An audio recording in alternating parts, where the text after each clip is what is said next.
हमारा टॉपिक है एक्सक्रीशन। तो सबसे पहले हम लोग जानेंगे एक्सक्रीशन का मीनिंग क्या होता है।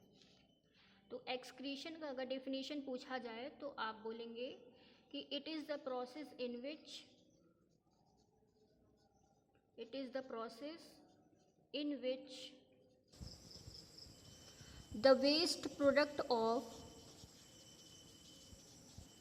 द वेस्ट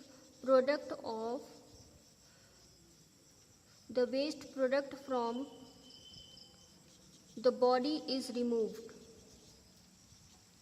यानी कि किसी भी लिविंग ऑर्गेनिज्म के बॉडी से जब वेस्ट प्रोडक्ट रिमूव होता है तो उस प्रोसेस को हम लोग कहते हैं एक्सक्रीशन। ठीक है, तो पहला टॉपिक है एक्सक्रीशन इन प्लांट्स। किस तरह से प्लांट्स में एक्सक्रीशन का प्रोसेस होता है। एक्सक्रीशन इन प्लांट्स में कैसे एक्सक्रीशन होता है। अब आप जानते हैं कि प्लांट्स में किसी भी प्रकार का कोई भी एक्सक्रीटरी सिस्टम नहीं होता है, ना किडनी होता है, ना यूरेटर होता है, ना यूरेथ्रा होता है। तो कोई भी एक्सक्रीटरी सिस्टम प्लांट्स में नहीं होता है। तो किस प्रकार से फिर एक्सक्रीशन इसमें होता है? थ्रू लीव्स में आप जानते हैं स्टोमेटा पाया जाता है। स्टोमेटा क्या होता है? स्मॉल पोर्स होते हैं स्टोमेटा, जो प्लांट के लीव्स में पाया जाता है। और इसी स्टोमेटा से क्या होता है, प्लांट का जो कार्बन डाइऑक्साइड जो लेता है वो स्टोमेटा से लेता है, और प्लांट में जो ऑक्सीजन होता है वो भी बाहर रिमूव होता है। तो प्लांट के बॉडी का जो ऑक्सीजन होता है वो उसका वेस्ट प्रोडक्ट होता है। और आप जानते हैं रेजिन्स हो गया, गम, लैटेक्स, फ्रूट्स, ये सभी प्लांट्स के वेस्ट प्रोडक्ट होते हैं। इनका प्लांट्स में कोई भी यूज़ नहीं होता है। ठीक है, तो ये सभी क्या हो गए? प्लांट्स के वेस्ट प्रोडक्ट हो गए। तो प्लांट्स में वेस्ट प्रोडक्ट कैसे रिमूव हो जाता है? लीव्स, जो प्लांट्स के लीव्स होती हैं, पत्तियाँ होती हैं, वो झड़ जाती हैं, पीली पड़ के झड़ जाती हैं, तो वो भी इसका वेस्ट प्रोडक्ट है। प्लांट में जो ऑक्सीजन बनता है वो भी उसका वेस्ट प्रोडक्ट है। और उसमें resins, gums, latex, fruit, vegetables, ये सभी क्या है? प्लांट्स के वेस्ट प्रोडक्ट होते हैं। तो प्लांट्स में इस तरह से एक्सक्रीशन का प्रोसेस होता है। अब आ जाएगा एक्सक्रीशन इन एनिमल्स। एनिमल्स में किस प्रकार से एक्सक्रीशन का प्रोसेस होता है। सबसे पहले हम लोग जान लेंगे कि वेस्ट प्रोडक्ट के आधार पे, बेसिस पे एनिमल्स को 3 कैटेगरी में डिवाइड किया गया है। फर्स्ट टाइप का जो एनिमल होता है उसको बोलते हैं अमोनोटेलिक।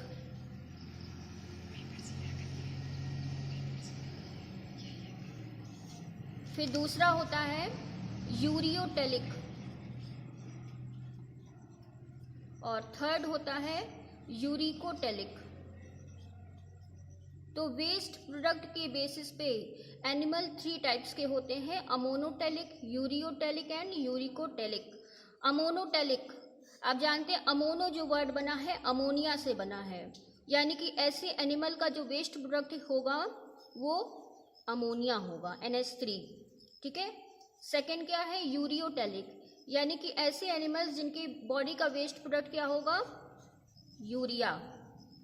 और थर्ड टाइप के एनिमल्स होते हैं यूरिकोटेलिक, यानी कि ऐसे एनिमल्स जिनकी बॉडी का वेस्ट प्रोडक्ट क्या होगा? Uric acid. ठीक है, तो इनके एग्जाम्पल्स भी देख लेते हैं कि कौन से एनिमल जो होंगे अमोनोटेलिक होंगे। फर्स्ट का एग्जाम्पल है एक्वेटिक एनिमल्स, जैसे कि फिशेज हो गई। अमोनोटेलिक का एग्जाम्पल है एक्वेटिक एनिमल्स, जैसे कि फिशेज होती हैं। सेकेंड है यूरियोटेलिक। तो यूरियोटेलिक एनिमल्स कौन से होते हैं? जैसे कि ह्यूमंस होते हैं। ह्यूमंस के बॉडी का जो waste product, main waste product जो होता है वो यूरिया होता है, इसलिए हम लोग किस तरह के एनिमल्स हैं? यूरियोटेलिक। और थर्ड टाइप का जो है यूरिकोटेलिक, ये बर्ड्स में होते हैं, यानी कि बर्ड्स का जो वेस्ट प्रोडक्ट होता है वो यूरिक एसिड होता है। तो बर्ड्स कैसे एनिमल्स होते हैं? यूरिकोटेलिक। अब हम लोग को पढ़ना है एक्सक्रीशन इन ह्यूमंस, यानी कि ह्यूमंस में एक्सक्रीशन का कैसे प्रोसेस होता है। जैसा कि आप जानते हैं कि ह्यूमंस में एक्सक्रीशन का जो प्रोसेस होता है वो एक सिस्टम के थ्रू होता है। इसमें एक सिस्टम इन्वॉल्व होता है जिसे कहा जाता है एक्सक्रीटरी सिस्टम। अब इस सिस्टम में कौन कौन से ऑर्गन्स इन्वॉल्व होते हैं, तो सबसे पहले देखिए किडनीज, 1 पेयर ऑफ किडनीज होते हैं। यूरेटर एक लॉन्ग ट्यूब का नाम है। यूरिनरी ब्लैडर एक पाउच लाइक स्ट्रक्चर होता है जिसको कहा जाता है यूरिनरी ब्लैडर। और यूरेथ्रा एक छोटी सी ओपनिंग होती है जिसको यूरेथ्रा कहा जाता है। तो ये सभी एक्सक्रीटरी ऑर्गन्स होते हैं ह्यूमंस के। और इसके अलावा ह्यूमंस में स्किन और लंग्स भी एक्सक्रीशन का काम करते हैं। अब आप जानते हैं ह्यूमंस में स्वेटिंग होता है, तो स्वेटिंग के थ्रू क्या होता है कि ह्यूमन के बॉडी में जो एक्स्ट्रा वाटर या सॉल्ट होता है वो रिमूव होता है। तो स्वेटिंग होना भी एक एक्सक्रीशन का प्रोसेस है जो स्किन के थ्रू होता है।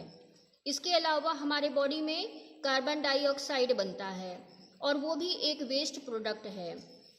तो कार्बन डाइऑक्साइड कैसे रिमूव होता है, आप जानते हैं एक्सपीरेशन के थ्रू, यानी कि जो हम लोग सांस बाहर छोड़ते हैं उससे क्या होता है CO2 रिमूव होता है, तो वो लंग्स के थ्रू होता है। तो हमारे बॉडी में स्किन और लंग्स भी जो होते हैं वो एक्सक्रीशन का काम करते हैं। अब अगला आ जाएगा एक्सक्रीटरी सिस्टम इन ह्यूमंस, यानी कि हमारे बॉडी में एक्सक्रीटरी सिस्टम किस तरह से होता है। तो आप देखिएगा इसमें 1 पेयर ऑफ किडनीज पाए जाते हैं। ये 1 पेयर ऑफ किडनीज हुए। ये लॉन्ग ट्यूब्यूल होता है जिसको हम लोग कहते हैं यूरेटर। एक पाउच लाइक स्ट्रक्चर होता है जिसे कहा जाता है यूरिनरी ब्लैडर। और एक स्मॉल ओपनिंग होता है जिसे कहा जाता है यूरेथ्रा। और किडनी से 2 ब्लड वेसल्स भी अटैच होते हैं। उन ब्लड वेसल्स को कहा जाता है, एक होता है रीनल आर्टरी और दूसरा होता है रीनल वेन। इन दोनों का क्या फंक्शन होता है, तो जो रीनल आर्टरी होता है वो हमारे बॉडी से इम्प्योर ब्लड को लेकर के किडनीज में आता है। और रीनल वेन क्या करता है, फिल्ट्रेशन के बाद जो प्योर ब्लड होता है उसको लेकर के ये जाता है। और हमारी दोनों किडनीज में छोटे छोटे सेल्स भरे होते हैं, उन सेल्स को कहा जाता है नेफ्रॉन। नेफ्रॉन बहुत ही इंपॉर्टेंट है, अक्सर एग्जाम में पूछा जाता है कि what is the excretory unit. तो एक्सक्रीटरी यूनिट अगर पूछा जाए तो आप कहेंगे नेफ्रॉन। दोनों किडनीज में मिलियंस ऑफ नेफ्रॉन्स भरे रहते हैं। और नेफ्रॉन का फंक्शन क्या होता है, बहुत ही इंपॉर्टेंट फंक्शन होता है। यूरिन का जो फॉर्मेशन होता है हमारे बॉडी में वो नेफ्रॉन में ही होता है। तो हमारा जो एक्सक्रीटरी यूनिट है वो नेफ्रॉन है। तो अगले वीडियो में हम लोग नेफ्रॉन के बारे में डिस्कस करेंगे। Till then thank you.